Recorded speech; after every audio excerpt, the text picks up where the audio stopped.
Life Basics isinalin sa Tagalog 2024. Naging ano tayo sa mga bagay na iniisip natin.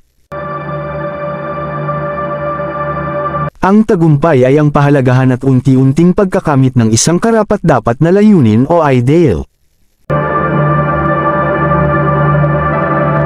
Ang mga taong may mga layunin ay nagtatagumpay dahil alam nila kung saan sila papunta.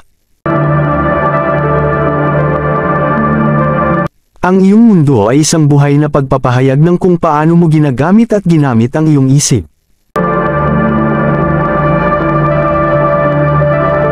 Huwag hayaang ang takot sa oras na kinakailangan upang maisakatuparan ang isang bagay ay hadlang sa iyong paggawa nito.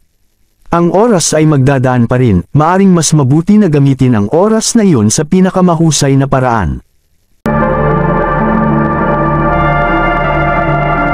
Ang ating pananaw sa buhay ay nagtatakda ng pananaw ng buhay sa atin. Matuto kang mag-enjoy sa bawat minuto ng iyong buhay. Maging masaya ka na ngayon.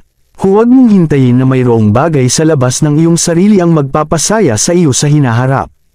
Isipin kung gaano kahalaga ang oras na iyong may upang gastusin, maging sa trabaho man o sa iyong pamilya. Bawat minuto ay dapat na ikaliligaya at iuugnay. Lahat ng bagay ay nagsisimula sa isang ideya. Huwag kang susuko sa isang pangarap dahil sa oras na kailangan upang maisakatuparan ito. Ang oras ay magdadaan pa rin.